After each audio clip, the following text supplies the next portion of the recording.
அதே வரிசையில science of happiness சொல்லுது. மகிழ்ச்சிக்கு பின்னால் இருக்கக்கூடிய அறிவியல் என்ன? ஒருத்தர் மகிழ்ச்சியாக இருக்கணும் என்று சொன்னால், சந்தோஷமாக இருக்கணும் என்று சொன்னால், சயின்ஸ் அறிவியல் அதை எப்படி பார்க்குது, என்னென்ன சொல்லுது, எதை செய்யணும்னு சொல்லுது. அதே நேரம் அல் குர்ஆன் ஹதீஸ்கள்ல இதெல்லாம் எப்படி இடம்பெற்றிருக்கிறது போன்ற செய்திகளை நான் இன்னைக்கு பார்க்கிறேன். கேள்வியோடய ஆரம்பிக்கலாம்னு நினைக்கிறேன். அதாவது சாதாரண சின்ன கேள்வி தான். அதாவது சொல்லுவாங்க இல்லையா, எனக்கு மிகவும் மகிழ்ச்சியான நாள், எனக்கு ஒரு மகிழ்ச்சியான நிகழ்வு, மகிழ்ச்சியான நாள் என்று சொன்னால் நீ எதை சொல்லுவீங்க? யாராவது சொல்லலாம். எனக்கு இது மகிழ்ச்சியான நாள், சந்தோஷமான நாள், எதை சொல்லுவீங்க? மேரேஜ் பண்ணது, எது பிறந்த நாள், வேற ஏதாச்சும் ஆன்சர் இருக்குதா? எனக்கு வெற்றி பெற ஒரு தினம், ஏதாவது ஒரு சாதிச்ச தினம் அப்படின்னு சொல்லுவோம். இப்ப நாங்க யோசிக்கிறோம், எனக்கு பிடிச்ச நாள், மகிழ்ச்சியான நாள் என்று நாங்க நிறைய பேருக்கே இன்றைய நாள் நாங்க சொல்ல மாட்டேங்கிறோம். இப்போ நான் பிரசன்ட்ல இருக்கிறேன், நல்ல ஹெல்த்தியா இருக்கிறேன், நல்ல ஆரோக்கியமா இருக்கிறேன், என் வேலைகள் எல்லாம் முடிஞ்சாச்சு, டைம் ஒன்று எடுத்து ரிலாக்ஸா இந்த ப்ரோக்ராம் வந்து இது கேட்கறதுக்கு. இன்றைக்கு எத்தனை பேர் ரோட்ல, வீட்டுல, வேலைகள், சோழிகள் சொல்லி ஓடிட்டேங்கிறாங்க. எத்தனை பேர் நோய்வாய்ப்பட்டு இருப்பாங்க. இந்த எத்தனை பேருக்கு நிம்மதிகள் இல்லாம தொலைஞ்சிட்டு தேடிப்பாங்க. இந்த மூமெண்ட், இந்த நேரம் எவ்வளவு ஒரு அழகான ஒரு ஹெப்பியான ஒரு நேரமா நான் பார்க்கணும். ஒரு முஃமின் என்றவன் கடந்த காலத்தை எண்ணி அவர் காலப்பட போறதும் இல்லை, எதிர்பார்த்து பயத்தில் வைக்க போறதும் இல்லை, நடந்து முடிஞ்ச சம்பவத்தை எண்ணி கவலைப்படுறதும் இல்லை. லைவ் இப்ப இருக்கக்கூடிய மூமெண்ட், இப்ப இந்த பிரசன்ட் அவன் லைவ், அவன் வாழும். அதுதான் முஃமின். ஹதீஸ்கள் அத சொல்றான். சாய் இந்த குர்ஆன்ல நான் பல வசனங்களை பார்க்கிறேன். என்ன சொல்லுவாங்க? எதிர்காலத்தை பார்த்து பயம், என்ன நடக்கும்னு தெரியாது. கடந்த காலம் நடந்து முடிஞ்சிக்கும் சில நிகழ்வுகள், இதை பார்த்து கவலை, ஒரு பதற்றத்திலே இருப்பாரு. அதெல்லாம் தேவையில்லை. சென்டர்ல நிற்கணும். இந்த மூமெண்ட்டை நாங்க அழகாக ரசிச்சு உணர்ந்து வாழணும். இப்ப எப்படி அழகா இருக்கும், நல்ல ஆரோக்கியம், நல்ல நேரம் இருக்குது, அதே நினைச்சா போதும், லைஃப் அழகாக போகும். சோ நாங்க தொடர்ந்து பார்ப்போம். மகிழ்ச்சியின் முக்கியத்துவம். ஏன் எங்களுக்கு மகிழ்ச்சி தேவை? சந்தோஷம், என்னுடைய வாழ்க்கையில் சந்தோஷம், மகிழ்ச்சி ஏன் தேவை பார்க்கறது இல்லை. முதலாவது, மகிழ்ச்சி என்பது நிறைவான வாழ்க்கையின் ஒரு அம்சம். இன்றைக்கு நாங்க எல்லாரும் ஓடுறது எதுக்கு? மன நிம்மதி, ஒரு சந்தோஷம், மகிழ்ச்சி எனக்கு தேவை. இதுக்குதான் நாங்க ஓடுறோம். உழைக்கிறது, ஓடுறது, சம்பாதிக்கிறது, திருமணம் முடிக்கிறது, குழந்தைகளை பெற்றுக்கொள்றது, உறவினர்களோடு செய்திக்கிறது. எனக்கு சந்தோஷம், மகிழ்ச்சி தேவை. எனக்கு எவ்வளவோ சொத்து இருக்குது, எனக்கு எவ்வளவோ செல்வங்கள் இருக்குது, எனக்கு எத்தனையோ தொழில்கள், அப்படியெல்லாம் நான் பெரிய லெவல்ல, டாப் லெவல்ல பிசினஸ்ல இருக்கிறேன். மகிழ்ச்சி இல்லாத எத்தனையோ பேர் நாங்க பார்க்கிறோமா இல்லையா? மனசு நிம்மதி இல்லை, மனசுல சந்தோஷம் இல்லை, ஒரே ஏக்கம். அப்ப அவனோட வாழ்க்கையில மகிழ்ச்சி இல்லைன்னு சொன்னால் அந்த வாழும் பூரணத்துவம் அடையாது. மன நிம்மதி வேணும், அதே நேரம் மகிழ்ச்சி தேவை. இப்ப மகிழ்ச்சி என்பது அவருடைய வாழ்க்கை கட்டாயம் தேவை என்றதை நான் புரிஞ்சுக்கணும். அடுத்தது, மனிதர்களின் அடிப்படை தேவை மற்றும் ஆசை.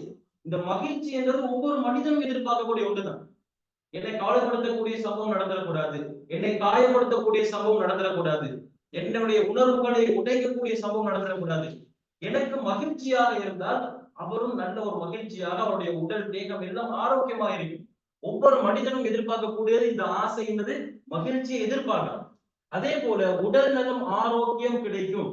யாரெல்லாம் மகிழ்ச்சியாக இருப்பாங்களோ அவருடைய உடல் நலம் நல்ல ஆரோக்கியமாக இருக்கும். இன்னைக்கு நாங்க நிறைய ரிசர்ச் பார்க்கிறோம், ரிசர்ச்கள் ஃபைண்டிங்ஸை பார்க்கிறோம், ரிசர்ச் ஃபைண்டிங்ஸை விடுவோம், ரிசர்ச்களுடைய ரிசல்ட்ஸ் விடுவோம். இன்னைக்கு ஹாஸ்பிட்டல்ஸ்ல, நிறைய கிளினிக்ஸ்ல, நிறைய சைக்காலஜிஸ்ட கன்சல்ட் பண்ண வரவங்க, சைக்காட்டிஸ்ட போறவங்க எதுக்கு வராங்க? நிம்மதி இல்லை, சந்தோஷம் இல்லை. இப்படியான ஆட்களை பார்க்கிற நேரம் அவங்க பிசிக்கலி, உடல் ரீதியாக பாதிக்கப்பட்டிருக்கிறாங்க. உடல் ரீதியான நோய் இருக்குது. யாருடைய உள்ளத்துல நல்ல சந்தோஷம், மகிழ்ச்சி இருக்குமோ அவங்க நீண்ட நேரத்துக்கு, நீண்ட நாளைக்கு எப்படி இருப்பாங்க? நல்ல ஆரோக்கியத்துல இருப்பாங்க.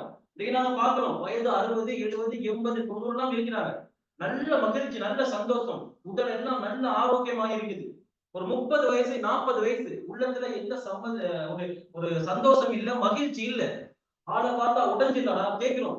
என்ன இது, நாங்க போன வாரம் பார்த்தோம் அப்படி இருந்தீங்களே, போன வருடம் பார்த்தோம் நல்ல ஜபானா இருந்தீங்க, இப்ப என்ன உடைஞ்சிட்டீங்க? கவலையை பகிர்ந்து கொள்வார். யாரிடம் சந்தோஷம் இல்லையோ, யாரிடம் மன அமைதி நிறைவு இல்லையோ, உடல் ஆரோக்கியத்துல பாதிப்பு ஏற்படும். மகிழ்ச்சி எதற்கு தேவை? என்னுடைய உடம்பு, என்னுடைய பிசிக்கல் நல்லா இருக்கும் சொன்னா கட்டாயம் மகிழ்ச்சி தேவை. அதே போல மனநல ஆரோக்கியம் இன்னைக்கு நாங்க பாக்குறோம். மென்டல் டிசார்டர்ஸ் எத்தனையோ இருக்குது. டிப்ரெஷன் போவாங்க, என்சைட்டின்னு சொல்லி போவாங்க. அதே போல நிறைய போபியாஸ் இருக்குது, நிறைய ட்ராமாஸ் இருக்குது. சிறுவர்கள் ஆரம்பத்துல சில விஷயங்கள் அவங்களுக்கு பாதிப்புக்கு உள்ளாகி இருப்பாங்க. இப்ப இதெல்லாம் ஏன் ஏற்படுதுன்னு சொல்லி நான் தொடர்ந்து பார்க்கிறோம் என்றால், மகிழ்ச்சி இல்லாதவங்களுக்கு இப்படியான மனநல பிரச்சனைகள் வருவதற்கு நிறைய வாய்ப்பு இருக்கு. மகிழ்ச்சி யாருக்கு தெரியுதோ இவங்க எப்பொழுதும் ஒரு பாசிட்டிவான ஒரு ஆளா தான் இருப்பாங்க. பேசக்கூடிய வார்த்தை, சிந்திக்கக்கூடிய சிந்தனை, அவருடைய ஃபீலிங்ஸ் எல்லாமே பாசிட்டிவ். அவரை பார்க்கிற நேரமே ஒரு மக்சூத் சொல்லுவாங்க இல்லையா, பார்க்கறதுக்கே ஒரு மகிழ்ச்சிகரமான ஒருத்தர். மூஞ்ச பாரு எவ்வளவு பிரகாசமா இருக்குது, பார்க்கறதுக்கு அழகா இருக்கு, அவரை பேசுறதுக்கு ஆசையா இருக்குன்னு சொல்லுவோம். ஏன்? அவருக்கு எந்த ஒரு மனநல பிரச்சனையும் இருக்காது. யாரெல்லாம் ஓவரா கவலையில போய் கொள்வாங்களோ, இந்த மகிழ்ச்சி இல்லாம இவர்கள் தான் இந்த உடல் மனநல பிரச்சனைகள்ல சிக்கிக் கொள்றாங்க. அதே போல ஆரோக்கியமான உறவுகள் மேம்படுது. இன்னைக்கு நாங்க பார்க்கிறோம் ரிலேஷன்ஷிப், சிறந்த ஒரு ரிலேஷன்ஷிப்பை யாரெல்லாம் வச்சுக்கொள்றாங்களோ அவங்ககிட்ட கட்டாயம் மகிழ்ச்சி இருக்கும். இன்னைக்கு யாரெல்லாம் தொடர்புகளை அறுத்து போட்டு உறவுமான ஒட்டுமான உறவுமானு சொல்லி இருக்கிறாங்களோ அவங்களுக்கு ஏதோ மகிழ்ச்சி இல்ல, கவலையில தான் இருக்கிறாருன்றதை ஈஸியா அப்ளை பண்ணிக்கொண்டே இருக்கு. அப்ப யாருக்கிட்ட மகிழ்ச்சி இருக்குதோ நண்பர்களோட நல்லா இருப்பாரு, அண்டை வீட்டார்களோட நல்லா இருப்பாரு, குடும்பத்தினர்களோட நல்லா இருப்பாரு, தாய் தந்தையர்களோட நல்லா இருப்பாரு, பெற்றோர் பிள்ளைகளோட நல்லா இருப்பாரு. அப்ப மகிழ்ச்சி இருந்தால் ஆரோக்கியமான உறவு கண்டிப்பாக இருக்கும். அதே போல உற்பத்தி திறன் மற்றும் படைப்பாற்றல் அதிகரிக்கும். அப்ப இவர் நல்ல ஒரு ப்ரொடக்டிவிட்டியான ஆளா இருப்பாரு. பிள்ளைகளா இருக்கட்டும் அல்லது பேரண்ட்ஸாக இருக்கட்டும், மகிழ்ச்சி இருந்தாலே அவங்க நல்ல ஒரு ஆக்டிவான ஒரு ஆளா இருப்பாங்க. அவங்க பேசக்கூடிய வார்த்தைகள், அவங்க செய்யக்கூடிய செயல்கள் எல்லாம் நல்ல ப்ரொடக்டிவிட்டிவா இருக்கும், நல்ல கிரியேட்டிவிட்டிவா இருக்கும், நல்ல சிந்தனை ஆற்றல் இருக்கும். யோசிக்கிறது எல்லாம் தொலைநோக்கு சிந்தனையோட ஒரு செயலை செஞ்சாலே அதுக்கு பின்னால பல காரணங்கள் இருக்கும். அந்த செயலே உண்மையிலேயே ஒரு மீனிங்ஃபுல் பெனிஃபிட்டான ஒரு செயலாக இருக்கும். அப்படியான ஒரு செயல் செய்யறதாக இருந்தால் கண்டிப்பாக அவங்களுக்கு மகிழ்ச்சி தேவை. அப்ப இந்த விஷயங்கள் எல்லாம் சரியாக வரணும் என்று சொன்னால் மகிழ்ச்சி தேவை. அடுத்தது இந்த மகிழ்ச்சி மற்றும் மன நிறைவு, மகிழ்ச்சி மற்றும் மன நிறைவை வளர்ப்பதற்கான உத்திகள். இப்ப நிறைய நம்ம கேள்வி மகிழ்ச்சியை பத்தி பார்த்தாச்சு. கட்டாயம் ஒரு முஸ்லிம் மகிழ்ச்சியாக இருக்கணும், சந்தோஷமாக இருக்கணும், மனநிறைவாக இருக்கணும். எப்படி ஈக்கிறதுன்னு தான் நெக்ஸ்ட் கேள்வி வரும். எதை செஞ்சா எனக்கு மன நிம்மதி கிடைக்கும், மன நிறைவு கிடைக்கும் என்றது அடுத்த கேள்வி. இப்ப பார்க்கலாம். எங்களுக்கு ஃபெஸ்ட்டுக்கு நன்றி உணர்வு பயிற்சின்னு சொல்லுவாங்க, கிராட்டிடியூட். அடுத்தவங்களுக்கு நாங்க நன்றி உள்ளவர்களாக இருக்கிறது. இப்ப உதாரணத்துக்கு இதை நீங்க மறந்துடுங்க. இப்ப நான் கேட்கிறேன், எது எதுலாம் நாங்க நன்றி உள்ளவர்களாக இருக்கிறோம்? எதுக்கெல்லாம் நன்றி உள்ளவர்களாக இருக்கிறோம்? பெற்றோருக்கு நன்றி உள்ளவர்களாக இருக்கிறோம். ஆமா, நம்ம செய்யக்கூடிய தொழிலுக்கு, இந்த தொழில் கிடைக்கிறதுக்கு எனக்கு உதவி செஞ்சவங்களுக்கு நன்றியா இருக்கலாம். வேற அல்லாவுக்கு நன்றியா இருக்கலாம். இப்படி நம்ம என்ன செய்யலாம், ஒரு லிஸ்டே போடலாம். அல்லாவுக்கு நன்றியாக இருக்கணும். இல்ல படைச்சதுக்கு இதை பாருங்க, ஆரோக்கியமா இருக்கிறோமா இல்லையா? கை கால்கள் நல்ல சிறந்து வேலை செய்து, என்னுடைய கண் நல்ல பார்வையா இருக்குது, என்னுடைய காது நல்லா கேட்குது, நான் நல்லா நடக்கிறேன், நல்லா என்னுடைய கைகளை அசைக்கிறேன், என்னுடைய ஹார்ட்ஸ், என்னுடைய லங்ஸ், கிட்னி எல்லாம் பெர்ஃபெக்டா வேலை செய்து.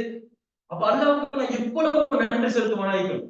அதே போல நபி ஸல்லல்லாஹு அலைஹி வஸல்லம் அவர்களுக்கு இந்த மார்க்கத்தை, இஸ்லாம் என்ற அழகிய ஒரு நாகரிகத்தை, ஒரு கலாச்சாரத்தை நிறைஞ்ச ஒரு சிறந்த ஒரு மார்க்கத்தை எனக்கு தந்ததுக்கு நபி அவங்களுக்கு எப்படி நான் நன்றி ஆயிடும்? நபி அவங்களுக்கு நன்றியாக இருப்பது எப்படி? அவர்கள் காட்டி தந்த அந்த வழியில பயணிக்கிறது தான் நபி ஸல்லல்லாஹு அலைஹி வஸல்லம் அவங்களுக்கு செய்யற நன்றி. அதே போல சஹாபாக்கள் அழகிய வாழ்வியல் முறையை இந்த சமூகத்துக்கு சொல்லி வைத்தாங்க. இப்படி வாழுங்க, இங்க போனா நீங்க சொர்க்கத்துக்கு போகலாம், இந்த ரூட்ல போனா நீங்க நரகத்துக்கு போகலாம், இப்படி மனிதர்களோட நீங்க நடந்து கொள்ளணும், எல்லோரோடும் அன்பாக பழகுங்கன்னு சொல்லி ஒரு கல்ச்சர், ஒரு சிவிலைசேஷன், ஒரு நாகரிகத்தையே இந்த மனிதர்களுக்கு சொல்லிக் கொடுத்தாங்க இல்லையா? அவர்களுக்கு நன்றியா இருக்கணும். அதே போல என்னுடைய பெற்றோர்களுக்கு நன்றியா இருக்கலாம், என்னுடைய மனைவிக்கு நன்றியா இருக்கலாம், என்னுடைய பிள்ளைக்கு நன்றியா இருக்கலாம். பிள்ளை என்று ஒருவர் இருந்தார்களா தந்தை என்ற அந்தஸ்தே கிடைக்குது. அப்ப அந்த பிள்ளைக்கு கூட பெற்றோர் நன்றியாக இருக்கணும். பிள்ளைகள் என்ன செய்யணும்? பெற்றோருக்கு நன்றியாக இருக்கணும். ஏன்? அவங்களாலதான் நான் என்ன செஞ்சோம்? இந்த உலகத்துக்கு புறஞ்சிக்கிறோம். அதே போல அண்டை வீட்டார்கள், இன்னைக்கு நிறைய பேரை பார்க்கணும். அண்டை வீட்டாளர்களோட ஒரே பிரச்சனை. அப்ப இன்னைக்கு நம்ம சூழல்ல நாங்க நல்லா இருக்கிறோம்னு சொன்னாங்க, அவங்களுக்கும் நன்றியா இருக்கணுமா இல்லையா? அப்ப என்னுடைய சூழல் சைனா பார்க்கணும்னு சொன்னா நாங்க டிபெண்ட் பண்ணிக்கக்கூடிய எல்லோருக்குமே நன்றியாக இருக்கணும். அப்ப ஃபெஸ்டிவல் பாருங்க, நமக்கு கிடைக்கும் அன்பு மற்றும் உதவிக்கு நன்றி சொல்லும் பழக்கத்தை உருவாக்குது. இன்னைக்கு நாங்க நிறைய பேர் மிஸ் பண்ணக்கூடிய ஒரு பழக்கம் என்னன்னு சொன்னால், ஒரு ஜிஸாக்கல்லாஹ் கைராங்க, தேங்க்ஸ், இந்த மாதிரி சில வார்த்தைகளை பயன்படுத்துறது இல்லை. எத்தனையோ உதவிகள் எங்களுக்கு கிடைக்குது. உதவினா நாங்க நினைக்கிறோம் எது? எனக்கு பொருள் ரீதியாக உதவி செய்யறதா அல்லது உடல் ரீதியாக செய்யறதான்னு கேட்டா அது மட்டும் உதவி அல்ல. மன ரீதியாகவும் ஒருவர் எனக்கு ஆறுதல் தரக்கூடிய ஒரு வார்த்தையை பேசினால் அதுவும் உதவிதான். எனக்கு மகிழ்ச்சியை ஏற்படுத்தக்கூடிய ஒரு வார்த்தையை ஒருத்தர் பேசுறான்னு சொன்னால் அதுவும் உதவிதான். சொல்லுவாங்க, இத்காலு சுரூர் ஃபீ கல்பில் முஃமின், ஒரு முஃமினுடைய உள்ளத்துல மகிழ்ச்சியை நுழைய வைக்கிறது, மகிழ்ச்சியை போடுறது என்பதை அது ஒரு சதக்காவா பார்க்கணும். எப்படி நாங்க சதக்கா தான தர்மங்கள் செய்யறோமோ, ஒருவரை நாங்கள் மகிழ்ச்சி படுத்துறது, மகிழ்விப்பது கூட மிகப்பெரிய ஒரு இடத்துல வச்சு பார்க்கப்படுது. அப்போ அதுக்கு நான் உதவிக்கு கூட செய்யணும். அன்பு, நான் எத்தனையோ ஒரு அன்புல பார்க்கணும். என்னுடைய நண்பர் எனக்கு காட்டக்கூடிய அன்பு, என்னுடைய மனைவி எனக்கு காட்டக்கூடிய அன்பு, என்னுடைய பிள்ளைகள் எனக்கு காட்டக்கூடிய அன்பு, பிள்ளைகளுக்கு பெற்றோர் கொடுக்கக்கூடிய அன்பு, ஏதோ நான் நோய்வாய்ப்பட்டு இருக்கக்கூடிய நேரத்துல என்ன பார்க்க வரக்கூடிய அண்டை வீட்டாளர் எனக்கு காட்டக்கூடிய அன்பு, ஒரு ஜிஸாக்கல்லா சொல்லுவோம். நன்றின்னு சொல்லி பார்ப்போம். இருக்கக்கூடிய உறவு இன்னும் பலமாகும், ரிலேஷன்ஷிப் இன்னும் ஸ்ட்ராங் ஆகும். நாங்க மனைவிகளுக்கெல்லாம் ஜிஸாக்கல்லாஹ் கைரா, இன்னைக்கு சாப்பாடு நல்ல டேஸ்ட் ஆயிடுச்சு, ஒரு ஜிஸாக்கல்லாஹ் கைரா. இன்னைக்கு ஒரு டீ, இன்னைக்கு ஒரு காஃபி நல்ல டேஸ்ட் ஆயிடுச்சு, ஒரு ஜிஸாக்கல்லாஹ் கைரா. பிள்ளைய பாக்குறோம், பிள்ளைய பார்த்து இன்னைக்கு ஜிஸாக்கல்லாஹ் கைரா, ஏன் ஜிஸாக்கல்லாஹ் கைரா, இன்னைக்கு என்ன சொல் மாதிரி நீங்க நடந்துக்கிறீங்க, இன்னைக்கு நீங்க பள்ளிக்கு போனீங்க, இன்னைக்கு நீங்க கிளாஸுக்கு போனீங்க, இன்னைக்கு நல்லபடியா இருக்கிறீங்க, ஒரு ஜிஸாக்கல்லாஹ் கைரா சொல்லணும். வயது வித்தியாசமே இல்லை எங்களுக்கு. பெரியவர்கள் சிறியவர்களுக்கு சொல்லலாம், சிறியவர்கள் பெரியவர்களுக்கு சொல்லலாம். மார்க்கம் இதைத்தான் அழகா கற்றுக் கொடுக்குது. அப்ப இந்த ஜிஸாக்கல்லாஹு கைரா, அன்பு கொடுக்கிறவங்களுக்கு, உதவி செய்யறவங்களுக்கு பாரபட்சம் இல்லாமல் சொல்வதை மார்க்கம் விரும்புது. எப்படி சலாம் சொல்றதன் மூலமாக அன்பு ஏற்படுதோ, அதே போல இந்த ஜிஸாக்கல்லாஹு கைரா தேங்க்ஸ் சொல்றதன் மூலமாக உறவுகள் இன்னும் ஸ்ட்ராங் ஆகி போகுது. அடுத்தது பாருங்க, வாழ்க்கையின் நேர்மறை அம்சங்களில் கவனம் செலுத்துதல். ஒரு 10 விடையை சொல்லுங்கன்னு சொன்னார். சாதாரணமா உங்களுக்கு ஞாபகம் இருக்கக்கூடிய ஒரு 10 ஒரு 5 விடையை சொல்ல முடியுமா யாருக்காவது? யாராவது ஒருத்தர் எனக்கு ஞாபகம் இருக்கு ஏதாவது 5 விஷயம், நீ காலேஜ்ல படிச்சது, ஸ்கூல்ல படிச்சது, பிறந்தது, வளர்ந்து, வேலை செய்யறது, ஏதாவது 5 விடையை சொல்லுங்க பார்ப்போம். யாராவது ஒருத்தர் நீங்க பிறந்ததுல இருந்து இப்ப வரைக்கும் ஞாபகம் இருக்கக்கூடிய ஒரு 5 விஷயம், டக்குனு கேட்டா 5 விஷயத்த நான் சொல்லுவேன். நான் காலேஜ்ல இப்படி படிச்சேன், நான் வீட்டுல இப்படி இருந்தேன், நான் இந்தியாவில இப்படி இருந்தேன், நான் ஸ்ரீலங்கால இப்படி இருந்தேன், வேலை செய்யறதுல இப்படி இருப்பேன், வீட்டுல இப்படி இருப்பேன், அதாவது 5 விஷயம். ஏதாவது யாராவது? சின்ன வயசுல இருக்கிறப்ப சித்திங்கிற ஃப்ரெண்ட் இருப்பான், அவங்க கூட பழகிட்டே இருப்போம். அடுத்து ஸ்கூல்ல படிக்கிறப்ப கிரிக்கெட் விளாட போவோம். அடுத்து ஃபாரின் வந்த பின்னாடி அஜிஸ் கம்பெனில நிறைய பேர் இருப்பாங்க, அடுத்து முதலாக கூபா பஸ் அடுத்து வந்தது. அதுக்கப்புறம் ஹரத்துக்கு போனது. அதுக்கப்புறம் ஜாப், நான் ஃபர்ஸ்ட் வேற ஜாப்ல இருந்தேன், அடுத்து வேற ஜாப்க்கு போனது. ஓகே, இப்போ 6 விஷயம். வேற யாராச்சும் இருக்கீங்களா? 5 விஷயம் சொல்லுங்க கேட்டேன். சின்ன பசங்கள முதல்ல ஸ்கூலுக்கு போயாகும். ஆமா, அதே மாதிரி குர்ஆன் மதரசா போயாகும். அடுத்தது 7 டைம்ல 7 படிச்சு அந்த இதுல அதுக்கப்புறம் போய் அது பிறகு எல்லாம் வந்து எக்ஸ்பெரிமெண்ட் 2 பேரும் செக் பண்ணணும். இவங்க சொல்ற தகவல்ல ஏதாவது ஒரு நெகட்டிவ் இருந்துச்சா? எல்லாமே மகிழ்ச்சியான தகவல் தான் சொன்னாங்க தவிர அவங்ககிட்ட நெகட்டிவா இருக்கக்கூடிய எந்த ஒரு செய்தியுமே சொல்லல. நான் இவ்வளவு கஷ்டப்பட்டேன் தொழில, அது எனக்கு ஞாபகம் இருக்குது. நாங்க நடு வீதியில இருந்தோம், இது ஞாபகம் இருக்குது. எனக்கு அந்த நேரத்துல இப்படி போட்டு அடிச்சாங்க, திட்டுனாங்க, தீட்டாங்க, யாரும் சொல்ல மாட்டாங்க. மகிழ்ச்சியான தகவல், பாசிட்டிவான திங் மனசுக்கு இருக்குது. நீங்க யோசிச்சு பார்த்தா கிடைக்கும். அப்ப அவ்வளவு பாசிட்டிவான விஷயங்களை வச்சுட்டு சில நேரங்கள்ல நெகட்டிவ்ல மட்டும் நாங்க ஸ்ட்ரக் ஆகிட்டு ஏன் யோசிக்கணும்? ஒரு இடத்துல உட்கார்ந்து ஒரு லிஸ்ட் ஒன்று போடுங்க. ஒரு 100 தகவல் எனக்கு ஞாபகம் இருக்கு, பிறந்ததுல இருந்து இன்னைக்கு வரைக்கும் எனக்கு ஞாபகம் இருக்கக்கூடிய 100 செய்தி எழுதுங்கன்னு சொல்லி பாருங்க. அதுல 90 செய்தி பெரும்பாலும் நீங்க பாசிட்டிவா தான் எழுதுறீங்க. ஏன்னா உங்களோட மைண்ட் உள்ளுக்கு, உங்களோட அந்த டீப் மைண்ட் உள்ளுக்கு பாசிட்டிவான செய்தி இருக்குது. ஏதோ ஒரு 2-10 நெகட்டிவ் விஷயத்துக்காக என்னுடைய வாழ்க்கையை நான் ஏன் குறைக்கணும்? நான் எதுக்கு மனசுடைஞ்சு போகணும்?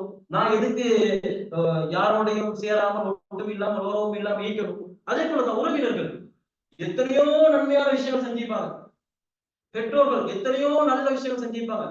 ஏதோ ஒரு தவறு செஞ்சால் அதை மட்டும் வச்சுக்கொண்டு எல்லா தவறையும் மறந்துட்டு நாங்க வாழ்றதை விட எங்களை பாசிட்டிவ் சைடு நினைச்சு பார்ப்போம், வாழ்க்கையே சரியா போயிடும். அப்போ சரியான நேரிய சீரிய சிந்தனை நபி ஸல்லல்லாஹு அலைஹி வஸல்லம் இந்த சமூகத்துக்கு சொல்லி கொடுக்குறாங்க. அப்ப இந்த மாதிரி விஷயங்கள் தான் முஃமின்கள் வெற்றிக்கொள்ளணும். அடுத்தது பாருங்க, வாழ்வின் ஒவ்வொரு நொடியையும் ரசித்தல். நான் சொன்னேன் ஆரம்பத்துல கேட்டேன் இல்லையா, இந்த நேரத்தை நான் மறந்துட்டேன். 10 வருஷத்துக்கு முன்னாடி இருந்ததை நான் பேசுறேன், 20 வருஷத்துக்கு முன்னாடி இருந்ததை பேசுறேன். நான் பிறந்திருப்பேன் உதாரணத்துக்கு, எனக்கு இப்ப 30 வயசு தான், 30 வயசுக்கு முன்னாடி உள்ளதை பேசுறேன். நான் காலேஜ்ல சேர்ந்திருப்பேன், அது ஒரு 10 வயசுக்கு முன்னாடி. எல்லாமே பாஸ்ட பத்தி பேசணுமே தவிர பிரசன்ட்ல இப்ப நான் இருக்கக்கூடிய இந்த நேரத்துல நான் எவ்வளவு அழகா மகிழ்ச்சியா நிம்மதியா இருக்கிறேன் அதை பத்தி நாங்க ரசிச்சு வாழணும். காலையில எழும்புற நேரத்துல இயற்கையை ரசிங்க. அல்லாஹ் சொல்றான், இந்த இந்த இந்த உலகத்தில் படைக்கப்பட்ட ஒன்றையும் வீணாக இறைவன் படைக்கவில்லை.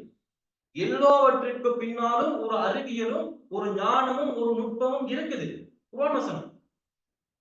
அப்ப எதையும் பாத்திலாக அல்லாஹ் படைச்சிட்டு போயிரு, ஒவ்வொன்றையும் அணு அணுவாக ரசிக்கணும். அடிக்கக்கூடிய காற்றாக இருக்கட்டும், சூரிய வெளிச்சமாக இருக்கட்டும், பெய்யக்கூடிய மழை துளிகளாக இருக்கட்டும், பூக்கக்கூடிய பூக்களாக இருக்கட்டும், காலையில எழும்புற நேரத்துல மனைவி எனக்கு போட்டு தரக்கூடிய ஒரு காஃபி ஒரு டீயாக இருக்கட்டும், ரசிச்சு குடிச்சு பாருங்க. அவர்கள் சமைச்சு தரக்கூடிய சாப்பாடு அதை எப்படி பண்ணலாம்? ரசிச்சு ருசிச்சு நாங்க சாப்பிடலாம். இந்த என்ன கறி, இது என்ன மரக்கறி, இது என்ன சாப்பாடு, ருசிக்கலாம் நிறைய விஷயங்களை தள்ளிட்டு.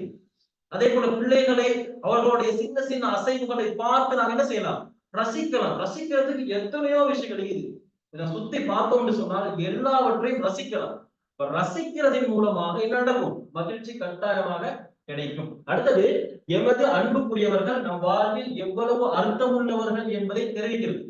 வைஃப் கிட்ட பேசணுமா? சொல்லுங்க, நீங்க இந்த வாழ்க்கையில இம்பார்ட்டன்டான ஒரு ஆள், இந்த வாழ்க்கையில மிக முக்கியமான ஒரு ஆள். பிள்ளைகள்கிட்ட சொல்லி வளங்க. எப்படி சொல்லலாம்? நீங்க எங்களுடைய வாழ்க்கையில மிக முக்கியமான ஆட்கள், உங்களை நாங்க அந்த அளவுக்கு நேசிக்கிறோம். நபி ஸல்லல்லாஹு அலைஹி வஸல்லம் அவங்க சிறு சிறு சஹாபாக்களை கண்ட ரசூலுல்லாஹ் பயன்படுத்தக்கூடிய வார்த்தைகள். இப்னு அப்பாஸ் ரலியல்லாஹு, அதே போல இப்னு மஸ்ஊத் ரலியல்லாஹு சொல்லுவாங்க, இன்னி உஹிப்புக, உங்களை நான் நேசிக்கிறேன் என்று ரசூலுல்லாஹ் சொல்லுவாங்க. இப்னு அப்பாஸ், அதே போல மஸ்ஊத் ரலியல்லாஹு போன்ற சஹாபாக்கள் ஹசன் ஹுசைன் அவெல்லாம் கட்டி அணைச்சு முத்தமிடுவாங்க. ஏன் இதை சொல்லணும், ஏன் அவர்களுக்கு சொல்லணும் என்று சொல்லி கேட்டால், உங்களுடைய அன்பு அவர்களுக்கு கிடைக்குது, அவர்களுக்கு சந்தோஷம் ஏற்படுது. அதே நேரத்துல உங்களுடைய வழிகாட்டல்கள்ல அவங்க சிறந்து விளக்குவாங்க. அப்படின்னா பிள்ளைகளை இப்படிதான் கைட் பண்ணணும். இப்படி கைட் பண்ற நேரம் சிறந்த ஒரு ஜெனரேஷனாக ஃபியூச்சர்ல மாறுவாங்க. அப்ப என்னுடைய வாழ்க்கையில் யாரெல்லாம் இம்போர்ட் அவன்கிட்ட சொல்லுங்க. என் நண்பனை பார்த்து சொல்லலாம், என் வாழ்க்கையில முக்கியமான ஒருத்தர் நீங்க. என் மனைவிக்கு சொல்லலாம், முக்கியமான ஒருத்தர் நீங்க. உங்களாலதான் என்னுடைய திருமண வாழ்வு ஃபுல்ஃபில் ஆகிக்குது. பிள்ளைகளுக்கு சொல்லலாம், இந்த பேரண்டிங், தாய் தந்தையர்கள் அந்தஸ்தை நீங்க தான் எங்களுக்கு கொடுத்திருக்கிறீங்க, உங்களை நாங்க விரும்புறோம், முக்கியமான ஒருத்தர் நீங்க சொல்லி சொல்லி வளங்க. அவங்களுக்கு இந்த கெட்ட எண்ணங்கள், தீய எண்ணங்கள், தீய செயற்பாடுகள், அவங்க ஃபியூச்சர்ல பெரியவரா வந்ததுக்கு பின்னால உங்களுடைய வார்த்தைகளை மீறி ஒரு செயலை செய்யறதுக்கு யோசிப்பாங்க. ஏன்னா அந்த அளவுக்கு அன்பையும் பாசத்தையும் நீங்க ஆரம்பத்துல கொடுத்துருவீங்க. சோ இந்த மாதிரியான விஷயங்கள் நாம் என்ன செய்யணும்? இந்த நன்றி உணர்வு என்பது கட்டாயம் ஒரு மனிதனுக்கு இருக்கணும். அப்படி சொல்றதன் மூலமாக தனக்கும் நிம்மதி, தனக்கும் சந்தோஷம், அடுத்தவனுக்கும் நிம்மதி சந்தோஷத்தை கொடுக்கும். அடுத்தது, நேர்மறை உறவுகளை வளர்த்துக் கொள்ளுதல். நேர்மறை உறவுகள், பாசிட்டிவ் ரிலேஷன்ஷிப் சொல்லுவாங்க. எல்லோரோடும் நேரா பழகணும். நபி ஸல்லல்லாஹு அலைஹி வஸல்லம் சொல்லுவாங்க, தும்முல் முஃமினீன கைரா, முஃமின்கள் எப்பொழுதும் நல்லவர்கள் என்றே நினைத்து விடுங்கள். அவர் அப்படி, இவர் இப்படி, அவர் அப்படி பேசியிருப்பாரு, இவர் இப்படி பேசியிருப்பாரு, அவர் அதனாலதான் அப்படி செஞ்சாரு, இவர் இதனாலதான் இப்படி செஞ்சாருன்னு சொல்லி யாரை பற்றியும் தப்பான தீய எண்ணங்கள் நாங்கள் வைத்து விடவே கூடாது. என்னது? முஃமின்களை நல்லவர்களே நினைச்சிருங்க, அவங்க எப்போதும் நல்லவங்க தான்ப்பா அப்படின்னா விஷயம் முடியுது. அப்ப ஒரு பாசிட்டிவ் ரிலேஷன்ஷிப்பை நான் உருவாக்கணும். நன்கு கேட்பவராக இருத்தல் மற்றும் மற்றவர்களின் வாழ்க்கையில் ஆர்வம் காட்டுதல். இன்னைக்கு நாங்க ஒருத்தரோட பேசுற நேரம் நல்ல காது கொடுத்து கேளுங்க. அவர் பேசுற நேரம் கண்ணை பார்த்து நாங்க என்ன செய்யணும்? பேசணும். நல்ல காது கொடுத்து கேட்கணும், கண்ணை பார்த்து பேசணும். இப்ப உதாரணத்துக்கு நான் சொல்ல வேண்டிய செய்தி எல்லாத்தையும் சொல்லிட்டேன், நான் பேச வேண்டியதெல்லாம் பேசிட்டேன். அவர் பேசுற நேரத்துல நான் மொபைல் கிண்டுவேன். அவர் பேசுற நேரத்துல நான் ஏதாவது நோட்ஸ் எடுத்துட்டு இருப்பேன்.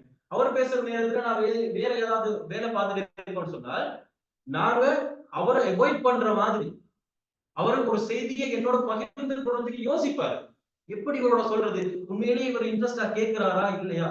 எத்தனையோ நண்பர்கள் இருக்கிறாங்க, அவனோட வாழ்க்கையில கொஞ்சம் இன்ட்ரெஸ்ட் காட்டுங்க. எப்படி சந்தோஷமா இருக்கிறீங்களா, எப்படி போகுது லைஃப், சோமா இருக்கிறீங்களா, உங்களோட வேலைகள் எப்படி போகுது, உங்களோட படிப்பு எப்படி போகுது, ஆறுதலான வார்த்தைகளை எதிர்பார்க்கிறாங்க. மனிதன் பணமோ பொருளோ எதிர்பார்க்கறதை விட இந்த வார்த்தைகள், ஆறுதலான வார்த்தைகள் இருக்குது, இதை எதிர்பார்க்கிறான். இந்த ஒரு வார்த்தை போதும் அவன பெரிய ஒரு கவலையில இருந்து, பெரிய ஒரு டிப்ரெஷன் இருந்து அவன் அப்படியே எடுத்து வேற ஒரு இடத்துக்கு ஒரு நல்ல ஒரு மன நிம்மதி நிறைவை கொடுத்துரும். சோ நாங்க பேசக்கூடிய நேரத்துல நல்லா காது கொடுத்து கேட்கணும். கேட்டதுக்கு அப்புறம் என்ன செய்யலாம், ஒரு ஆன்சர் நம்ம என்ன பண்ணலாம், அடுத்தவங்களுக்கு கொடுக்கலாம். அதே நேரம் அடுத்தவங்களோட வாழ்க்கையில நல்ல ஒரு இன்ட்ரெஸ்ட் காட்டி நல்ல ஒரு கேர் பண்றவங்களா நான் கேட்கணும். மற்றவர்களின் இடத்தில் நின்று அவர்களின் பார்வைகளை புரிந்து கொள்ள முயற்சிக்கவும். இன்னைக்கு நிறைய குடும்பங்களுக்கு பிரச்சனை வரும் இந்த ரீசனால தான். அதாவது அவர் என்ன, அவருடைய இந்த பாயிண்ட் என்னது, அவரோட பாயிண்ட் ஆஃப் வியூ என்னதுன்னு சொல்ல எனக்கு தெரியாது. நான் பேசக்கூடியதான் பேசிட்டேன், நான் தான் 100% சரி, நான் சொல்லக்கூடிய கருத்து தான் சரி, நான் சொன்ன செய்தி தான் சரி, நான் தான் 100% ஷுவர் சரி என்று நினைப்போம். அவருடைய இடத்துல போய் பார்க்கிற நேரத்துல மேபி நான் பிழையாக இருப்பேன். அவர் வாழ்ந்த சூழல் வேற, அவர் வளர்ந்த சூழல் வேற, அவருடைய கல்வி மட்டம் வேற, அவருடைய வளர்ப்பு முறை வேற, இதெல்லாம் வித்தியாசப்பட்ட நேரம் அவருடைய பார்வை வித்தியாசப்படுமா இல்லையா? கண்டிப்பாக படும். என்னுடைய மனைவியோட ஏதாவது ஒரு வாக்குவாதம் தர்க்கங்கள் வரக்கூடிய நேரத்துல இதை கொஞ்சம் யோசிச்சு பார்ப்போம். மனைவி எந்த சூழல்ல வளர்ந்தா, மனைவி அவருடைய கல்வி மட்டம் எவ்வளவு, எப்படி ஸ்டைல் அவரை வளர்த்தாங்க, இதெல்லாம் யோசிச்சு பார்க்கிற நேரம் எனக்கும் அவருக்கும் நிறைய டிஃபரெண்ட் இருக்கும். அப்ப அவட பாயிண்ட்ல போய் பார்க்கிற நேரம் ஒருவேளை நான் தவறுதலாக இருக்கலாம். என்னுடைய பிள்ளைகள் அவங்க இடத்துல நின்று பார்க்கணும், என்னுடைய குடும்ப உறுப்பினர்கள் அவங்க இடத்துல நின்று நான் பார்க்கணும். என்ன பாருங்க, அவருடைய இடத்துல போயிட்டு என்ன பாருங்க, மேபி நான் பிள்ளையாக தெரியும். இதுக்கு சைக்காலஜிக்கலா ஒரு தெரப்பியே இருக்குது, சேஞ்சிங் பொசிஷன் ஒரு தெரப்பி. இன்னைக்கு நிறைய ஹஸ்பண்ட் அண்ட் ஒய்ஃப் நிறைய டிவோர்ஸ் வாரதுக்கு காரணம் அண்டர்ஸ்டாண்டிங் இல்ல, என்ன புரிஞ்சு கொண்டாரு இல்ல, நான் எது சொன்னாலும் குற்றம் காண்டாரு, நான் எது சொன்னாலும் தவறு காண்டாருன்னு வருவாங்க. இவங்க இந்த சேஞ்சிங் பொசிஷன் என்ற இந்த தெரப்பி மூலமாகவே ஈஸியா சேர்த்து வச்சுட்டு போயிடலாம். ஒரு சின்ன ஒரு தெரப்பி தான், சாதாரணமாக பண்ணலாம். உங்களோட வைஃப் இடத்துல ஹஸ்பண்ட் அண்ட் யோசிங்க, வைஃப் கிட்ட சொல்லலாம், ஹஸ்பண்ட் இடத்துல நீங்க யோசிங்க. ரெண்டு பேரும் யோசிப்பாங்க, ஆமா அவர் அப்படி யோசிச்சிருக்கலாம், இப்படி யோசிச்சிருக்கலாம், அதனாலதான் அவர் அப்படி சொன்னாரு. சிம்பிள், சேர்ந்துருவாங்க. சின்ன ஒரு ட்ரிக்ஸ், சின்ன ஒரு தெரப்பி. அப்ப அடுத்தவர்களுடைய இடத்துல நின்று நாங்க என்ன தவறு செஞ்சோம் யோசிச்சாலே போதும், சிறந்த ஒரு உறவு முறையை அமைச்சுக்கலாம். வெளிப்படையாகவும் நேர்மையாகவும் பேசுது. நாங்க யாரோட பேசினாலும் வெளிப்படையா பேசுங்க, ஓப்பனா பேசுங்க. மனசுல வச்சுட்டு வெளியே பார்த்து சும்மா சமாளிச்சுட்டு போறதுக்கு இந்த டோக்கெல்லாம் சரி வராது. நபி ஸல்லல்லாஹு அலைஹி வஸல்லம் கலாம் தெளிவா பேசுவாங்க. நேர்பட்ட ஒரு நேர்மறையான ஒரு வார்த்தை கொண்டவர்கள் நபி ஸல்லல்லாஹு அலைஹி வஸல்லம் தெளிவா பேசுவாங்க. மனசுல பட்டது சரி இதை பேசுவாங்க. பேசுன விஷயம் முடிஞ்சது இல்லையா, மனசுல வச்சுட்டு வெளியில நாங்க நல்லவர் மாதிரி அல்லது ஒரு நெகட்டிவ், அவர் உண்மையிலேயே நம்மளோட பார்வை சரியில்லை, ஆனா அவர்கிட்ட நாங்க நல்லா என்ன செய்வோம், பட்டர் பூசுவோம் சொல்லுவோம் இல்லையா, அவரை நாங்க பாராட்டி நல்ல வார்த்தையெல்லாம் பேசுவோம். ஆனா மனசுக்கு வஞ்சகத்தை வச்சுட்டு இருப்போம். இதை கூட மார்க்கம் வெறுக்குது. நேர்மறையாக பேசுங்க, எதுவாக இருந்தாலும் நேர்மறையாக பேசக்கூடிய நேரத்துல இந்த உறவுகள் சீராக அமையும். அதே போல நம்மை சுற்றி நம்மை மேம்படுத்தும் மற்றும் ஆதரிக்கும் நண்பர்களை வைத்திருங்கள். உங்களை சுத்தி எப்பவும் பாசிட்டிவ் வைப்ஸ் கிரியேட் பண்ணி, உங்களால முடியாது, உங்களால செய்யறதுக்கு இயலாது, நீங்க என்ன இந்த தொழில் செஞ்சுட்டீங்களே, இந்த 1000 ரூபாய் 2000 போதுமா, என்ன இது லைஃப், என்ன இது ட்ரெஸ், என்ன இது இந்த காரை வச்சு கொண்டீங்க, ஒரு பெரிய கார் வைக்க தெரியாதா, யாரெல்லாம் உங்களோட நெகட்டிவா பேசுறாங்களோ அவர்களை விட உங்களை ஊக்கப்படுத்தக்கூடியவர்கள் மாஷா அல்லாஹ் 2000 ஆமா நல்லா நடத்தலாம், ரன் பண்ணிட்டு போகலாம், ஏதாவது ஐடியா தருவாங்க. உங்களை வளப்படுத்துறதுக்கு ஏதாவது பண்ணுவாங்க. உங்கள்கிட்ட இருக்கக்கூடிய ஐடியாஸை இன்னும் ஊக்கப்படுத்துவாங்க. உங்களோட பிள்ளைகளுக்கு எஜுகேஷனுக்கு சில ஐடியாக்கள் தருவாங்க. உங்களை எப்பவும் பூஸ்ட் பண்ணி கொண்டிருக்கக்கூடியவங்க, பாசிட்டிவ் வைப்ஸ் தாரவங்களை வச்சு கொண்டிருக்க நண்பர்களாக. யாரெல்லாம் உங்களை சமூக சீர்கேடுக்கு கொண்டு போய் சேர்ப்பாங்களோ, யாரெல்லாம் உங்களை பள்ளத்துல கொண்டு போய் தள்ளுறாங்களோ இவர்களை விட உங்களை கைட் பண்ணக்கூடியவங்க. வாங்க குர்ஆன் ஓதுங்க, வாங்க துஆவை படிங்க, வாங்க மார்க்கத்தை தேடுங்க. இதெல்லாம் உங்களுக்கு லைஃப் லாங் இன்வெஸ்ட்மெண்ட்.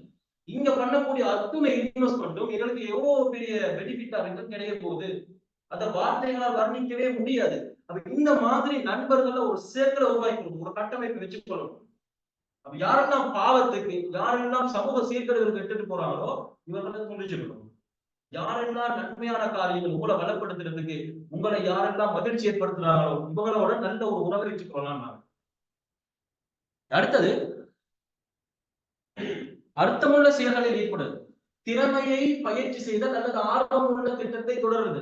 அதாவது நான் செய்யக்கூடிய ஒவ்வொரு செயலும் கட்டாயமாக ஒரு மீனிங்ஃபுல்லான ஒரு செயலா இருக்கணும். பிறந்துட்டே வளர்ந்துட்டே வாழ்ந்துட்டே மரணிச்சுட்டே போறேன்றது முஸ்லீமுடைய முஸ்லீமுடைய லைஃபே இல்லை. காலையில எழும்புறேன், காலையில எழும்பி வேலைக்கு போறேன், வரேன், படுக்கிறேன், தின்றேன், தூங்குறேன், காலையில எழும்புறேன், திருப்பி வேலைக்கு போறேன், படுக்கிறேன், தின்றேன், தூங்குறேன், இது லைஃபே இல்லை. சொல்லுவாங்க ஒரு மனிதர் தினசரி செய்யக்கூடிய 5 விடயங்கள் அல்லது தினசரி சந்திக்கக்கூடிய 5 நபர்களை வச்சு அவரை நாம் என்ன செய்யலாம், கெஸ் பண்ணலாம் இவர் எப்படிப்பட்டவர் என்று சொல்லுங்க. என்னுடைய ருட்டீன் லைஃப்ல அர்த்தம் உள்ள செயல்கள் நான் செய்யறேன்னு யோசிச்சு பாருங்க. இதுல ஏதாவது பெனிஃபிட் எனக்கு இருக்கிறா? நான் செய்யக்கூடிய ஒரு வேலையில என்னுடைய சமூகத்துக்கு ஏதாவது பெனிஃபிட் இருக்கிறா? நான் செய்யக்கூடிய ஒரு வேலையில என்னுடைய பிள்ளைகளுக்கு, என்னுடைய உறவினர்களுக்கு இதுல ஏதாவது பலன் இருக்கின்றதா என்று சொல்லி யோசிச்சு பார்த்தாலே என்னுடைய வேலைகளை தான் சீர்திருத்தி கொள்ளலாம். அர்த்தம் உள்ள செயலாக செய்யும். அதே போல பொழுதுபோக்கு, அதே போல தன்னார்வ தொண்டு, அன்புக்குரியவர்களுடன் நேரத்தை செலவிடுது. இப்ப நாங்க என்ன செய்யணும், சும்மா ஊர்ல இயக்கக்கூடிய நேரத்துல பொழுதுபோக்காக சில இன்ட்ரெஸ்டான விஷயங்களை கையாளலாம். அதே போல சில சிரமதானங்கள், எல்லாருக்கும் கொஞ்சம் ஹெல்ப் பண்றது. இன்னைக்கு நாங்க வந்திருக்கிறது கூட இது ஒரு மீனிங்ஃபுல்லான ஒரு ஒன்று கூட. இன்னைக்கு நாங்க எதுக்கு வந்திருக்கிறோம், ஏதாவது ஒரு தகவல் எடுத்துக்கணும், அதை நம்ம ஏதாவது ஒரு புதிய விஷயத்த நான் அறிஞ்சு கொள்ளணும். இதன் மூலமாக எனக்கு பயனுள்ளதாக இருக்கும், என்னுடைய சமூகத்துக்கு பயனுள்ளதாக இருக்கணும், எனக்கு நன்மை கிடைக்கணும்னு வந்திருக்கும். இப்படியான நண்பர்களோடு நேரத்தை செலவழிக்கும். அடுத்தது இலக்குகளை அடைந்து கொள்ள திட்டமிடல். எனக்கு தெரியும் கோல் செட்டிங் என்று சொல்லிட்டு ஒரு செட்டிங்கே இருக்குது. கெரியர் கோல் செட்டிங்ல ஒரு கோலை நீங்க அச்சீவ் பண்ணணும்னு சொன்னால் இந்த பிளானிங்ல தான் நீங்க போகணும். கோல் செட்டிங் சொல்லுவாங்க, ஸ்மார்ட் கோல் செட்டிங்னு சொல்லிட்டு. அப்ப நாங்க ஸ்மார்ட் சொன்னா ஸ்பெசிபிக் போகணும், என் கோல் என்னன்னு சொல்லி பார்க்கணும். அதே போல அந்த கோலை நாங்க மெஷர் பண்ணணும். இப்ப நான் எந்த கட்டத்துல இருக்கிறேன், இன்னும் எவ்வளவு நாள் எனக்கு தேவைப்படும், அதான் நாங்க பார்க்கணும். அதே போல இதுக்கு முன்னாடி இந்த கோலை யாராவது அச்சீவ் பண்ணிருக்கிறாங்களா இல்லையா அதை தேடி பார்க்கணும். அப்படி பண்ணிருந்தா அவங்கள்ட்ட இருந்து ஐடியாஸ் எடுக்கணும், அவங்கள்ட்ட இருந்து சில சில உதவிகளை நாங்க பெற்றுக்கொள்ளணும். அதே போல இந்த கோலை அடையிறதுக்கு என்னுடைய நான் இருக்கக்கூடிய சூழல், என்னுடைய குடும்ப சூழல் ஒத்துழைக்குதான்னு நான் பார்க்கணும். ஒரு டைம் பவுண்ட் கிரியேட் பண்ணணும். இத்தனை வருஷத்துல செய்ய முடியுமா, 2 வருஷம் 3 வருஷம் டைம் பவுண்ட் கிரியேட் பண்ணணும். இப்படியான கோல் செட்டிங்ஸ் போட்டாலே நாங்க போதும் என்னது எங்களுடைய இலக்கை அடைஞ்சு கொள்ளலாம். ஃபார் எக்ஸாம்பிள் சொல்றேன், குர்ஆன் ஒருத்தர் பாடமாக விரும்புறாரு, நாங்க சொல்லுவோம் உங்களுக்கு 3 வருஷம் காலம். ஓகே, 3 வருஷ காலத்துல உங்களோட மெயின் நோக்கம் என்னது, குர்ஆன் பாடமாக்குறது ஸ்பெசிபிக் பண்ணிட்டாரு. அதே போல மெஷர் பண்ண போறாரு. மெஷர் பண்ண போறாருன்னா என்னது, எனக்கு குர்ஆன் ஓத தெரியுமா, தஜ்வீத் தெரியுமா, நான் இப்ப மதரசாவில் ஈக்கிறேனா, இல்ல 3 வருஷ காலத்துல என்னால முடிக்கணுமா, எந்த கட்டத்துல ஈக்கிறேன், இப்ப இந்த கட்டத்துல நான் இருக்கிறேன்னு சொன்னால் இன்னும் என்னுடைய ஓதனை பலப்படுத்திக் கொள்றதுக்கு, என்னுடைய தஜ்வீதை மேம்படுத்திக் கொள்றதுக்கு நான் என்ன செய்யலாம்னு ஒரு ஐடியா அவருக்கு கிடைக்கும். அதே போல இதுக்கு முன்னாடி இந்த வயசுல யாராவது குர்ஆன் பாடமாக்கி இருக்கிறாங்களா அப்படின்னு யோசிச்சு பார்ப்பாரு. ஆமா, 70 வயசுல குர்ஆன் பாடமாக்குறவங்க இருக்கிறாங்க, 50 வயசுல குர்ஆன் பாடமாக்குறவங்க இருக்கிறாங்க, 40 வயசுல குர்ஆன் பாடமாக்குறவங்க இருக்கிறாங்க. அப்ப எங்களுக்கு முன்னாடி எக்ஸாம்பிள்ஸ் நிறைய பேர் இருக்கிறாங்க இல்லையா, அப்ப அவங்கள பார்க்கலாம். அதே போல என்னுடைய வேலைகள், என்னுடைய குடும்ப சூழல், என்னுடைய பிள்ளைகள் இவங்க எல்லாம் எனக்கு குர்ஆன் பாடமாக்குறதுக்கு ஒத்துழைப்பு தருவாங்களா, இதெல்லாம் யோசிச்சு பார்க்கணும். அதே போல 3 வருஷம்னு சொல்லிட்டு டைம் பவுண்ட் கிரியேட் பண்ணணும். இந்த மாதிரி ஒரு செட்டிங்ஸை போட்டாலே போதும், எங்களுடைய கோலை ஈஸியாக என்ன செய்யலாம், அச்சீவ் பண்ணலாம். நாங்க இன்ஷால்லா அது ஒரு பாடத்துல பார்ப்போம். அதே போல நன்மையை அளிக்கும் செயல்களில் ஈடுபடுதல். எதெல்லாம் எனக்கு நன்மையை சேர்க்குமோ அந்த செயலை செய்யுங்க. குர்ஆன் ஓதி பாருங்க, நல்ல ஞாபகம் செஞ்சு பாருங்க, நல்ல வார்த்தைகளை பேசுங்க, அடுத்தவங்களுக்கு முக்கியமான ஒரு வார்த்தை, நல்ல வார்த்தையை சொல்லுங்க, சின்ன சின்ன கிஃப்ட் சொல்லி கொடுத்து பாருங்க. இதெல்லாம் நன்மையை தரக்கூடிய விஷயங்கள். அடுத்தது மனநிறைவு பயிற்சி செய்தல், மைண்ட்ஃபுல்னஸ் இருக்குது. மனசை எப்பொழுதும் நாம நிறைவாக வைத்துக் கொள்வது, கனாஆன்னு சொல்லுவாங்க அரபுல. எப்பொழுதும் ஒரு அமைதியாக, எப்பொழுதும் மைண்ட் ஃபுல்லாக இருக்கும், அவருக்கு மைண்ட்ஃபுல்னஸ் சொல்லுவாங்க. இயற்கையை ரசித்தல். நான் சொன்னேன் இல்லையா, உங்களோட மைண்ட் ரிலாக்ஸ் ஆகணும், மைண்ட் ஃபுல்னஸ் ஆயிருக்கும்னு சொன்னா இந்த வெளியில போயிட்டு இயற்கையை ரசிச்சு பாருங்க. கொஞ்சம் கார் விட்டு பாருங்க, மலை ஓரங்கள் எவ்வளவு அழகாக இந்த மலையெல்லாம் காட்சி அளிக்குது. அதே காலை ஒரு 6 மணி 7 மணிக்கு நீங்க வெளியில வந்தீங்கன்னு சொன்னா ஓரப்பாதையில பாக்குறதுக்கே அழகான குருவிகளுடைய சத்தம், இந்த காத்துடைய சத்தம், இந்த சூரிய கதிர்கள் பாக்குறதுக்கு இன்ட்ரெஸ்ட் அழகா இருக்கும். அதான் ரசிங்க. புத்தகம் வாசிக்கணும். புத்தகம் வாசிச்சாலே சில நேரத்துல மைண்ட் அப்படியே மாறிடும். எத்தனையோ அழகான புத்தகங்கள் இருக்குது. எல்லா துறைகளுக்கும் புத்தகங்கள் இன்னைக்கு வந்துருச்சு. நீங்க எந்த ஃபீல்ட் எடுத்தாலும் புத்தகம் இருக்குது. மார்க்கம் சம்பந்தமா புத்தகம் இருக்குது, சைக்காலஜி பத்தி பேசணுமா புத்தகம் இருக்குது, நீங்க சயின்ஸ் பேசணுமா புத்தகம் இருக்குது. அல்லது சோசியாலஜி பேசணுமா புத்தகம் இருக்குது, சமூகவியல் பேசணுமா புத்தகம் இருக்குது, எல்லாத்துக்கும் புத்தகம் இருக்குது. எதுல இன்ட்ரெஸ்டா எடுத்து வாசிச்சு பாருங்க, என்ன செய்யும், எங்களோட மைண்ட் ஃபுல் அப்படியே ரிலாக்ஸ் ஆகும். அதே போல அல் குர்ஆன் ஓதுதல். அல் குர்ஆன் அல்லாஹ் சொல்றான், அலா பிதிக்ரில்லாஹி தத்மஇன்னுல் குலூப். இந்த அல்லாஹ்வை ஞாபகம் செய்யறதுல மன நிறைவை மன நிம்மதியை வைத்து இருக்கிறோம் என்று அல்லாஹ் சொல்றான். அல் குர்ஆன் ஓதக்கூடிய மட்டும் கேட்டா சொல்லுவாங்க, மாஷாஅல்லாஹ் அப்படி நிம்மதியாக இருக்குது. ஹரத்துக்கு போறோம், போயிட்டு ஒரு 2 வேளை தொழுகை தொழுகிறோம், கொஞ்ச நேரம் குர்ஆன் ஓதுறோம், எவ்வளவு மனசு நிம்மதியாக நிறைஞ்சு போய் தெரியுது. நமக்கு சில நேரத்துல புரியாம இருக்கலாம். நம்மளோட மனைவிமார்கள்ட்ட கேட்டு பாருங்க, இன்னைக்கு சரி சந்தோஷமா இருக்குது, மனசு நிறைஞ்சிருக்குது, என்ன குர்ஆன் ஓதுறாங்க. அல்லாஹ் சொல்றான், குர்ஆன் ஓதுறதுல மன நிம்மதி இருக்குது. குர்ஆன் மட்டுமா, அல்லாஹ்வை ஞாபகம் செய்யுது, திக்ர் செய்யுங்க, தஸ்பீஹ் செய்யுங்க, சுப்ஹானல்லாஹ் சொல்லி பார்க்கலாம் மனசுக்கு, அல்ஹம்துலில்லாஹ் சொல்லலாம். ஒவ்வொன்றிலும் மன நிம்மதியை இறைவன் வைத்திருக்கிறான். அதே போல இறைவனை துதி செய்தல், இந்த திக்ர்கள் எல்லாம் இருக்கு இல்லையா, நம்ம திக்ர் எல்லாம் எண்ணிலடங்காம செய்யலாம். தஸ்பீஹ்க்கு லிமிட்டே இல்ல. நாங்க என்ன செய்யலாம், போற நேரத்துல பார்க்கிற நேரத்துல இறைவனை பத்தி யோசிக்கிறது, இதுவும் திக்ர் தான். அல்ஹம்துலில்லாஹ் சொல்றது திக்ர், சுப்ஹானல்லாஹ் சொல்றது திக்ர். இப்படி என்று சொல்லி அல்லாஹ்வை எதெல்லாம் புகழச் செய்யுமோ அதெல்லாம் திக்ர் தான். சொன்னாலே போதும் ஒரு மன நிம்மதி அல்லது கிடைக்கும். கடைசியாக மிக முக்கியமான ஒன்று, டெய்லி சராசரி 7 to 8 மணி நேரம் ஒரு மனிதன் தூங்கியே ஆக வேண்டும். இப்படி தூங்கினாதான் அவனுடைய பாடி ஃபுல் ரிலாக்ஸ் ஆகுது. இன்னைக்கு நாங்க நிறைய பேர் என்ன செய்யற தவறு, இந்த 7 to 8 மணி நேரம் தூங்குறதுன்றது கொடுக்கறதே இல்லை. ஒரு 4 hour 3 hour மேபி 3 hour கூட கொடுக்குறாங்க. 2 மணி 3 மணிக்கு தூங்குவாங்க, 6 மணி 7 மணிக்கு எழும்பணும், வேலைக்கு போகணும். இந்த 7 மணி 8 மணி யாரெல்லாம் இந்த தூக்கத்தை மெயின்டைன் பண்ணுவாங்களோ, பாடின்றது இந்த பெரும்பாலான நோய் வராம இருக்கிறதுக்கு மிக முக்கியமான காரணம். மென்டல் டிசார்டர்ஸ், அதே போல பிசிக்கல் ஹெல்த்துக்கு, பிசிக்கல் ஹெல்த், என்னுடைய உடம்பு நல்லா இருக்கணும்னு சொன்னா கட்டாயம் தூக்கம் தேவை. டாக்டர் சார்ட்ட முன்னாடி சொல்லுவாங்க, நீங்க நல்லா தூங்க வேண்டுவாங்க. யாரெல்லாம் சைக்காலஜிஸ்ட் சைக்காட்டிஸ்ட போறாங்களோ சொல்லுவாங்க, உனக்கு தூக்கம் போதாது, எல்லாத்தையும் விட்டு போட்டு நல்லா தூங்க வேண்டுவாங்க. இது என்னுடைய வாழ்க்கையில டெய்லி 7 to 8 hour நான் தூங்கினால் எப்படி இருக்கும், என்னுடைய மைண்ட் அப்படி ஹெவியா இருக்கும், என்னுடைய உடல் நல்ல ஆரோக்கியமாக இருக்கும்.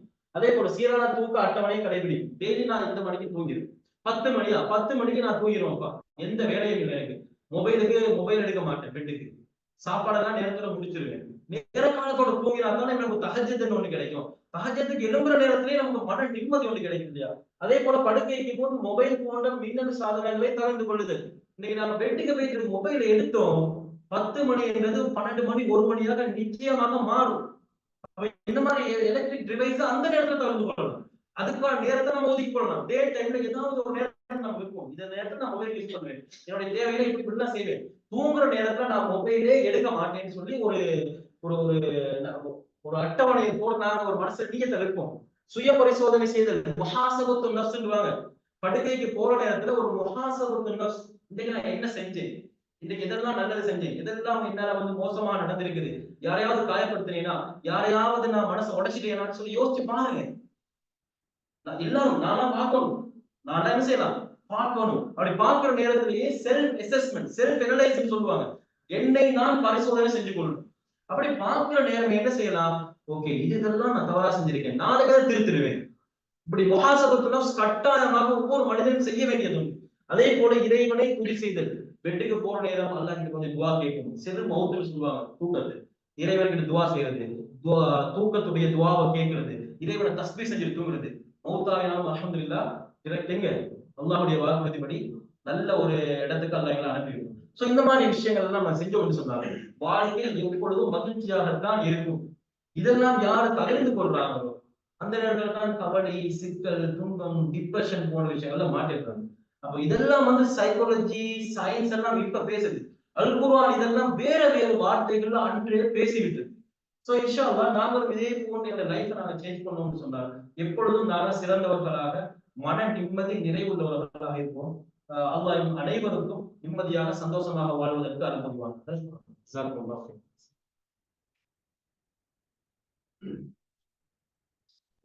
இரவு தான்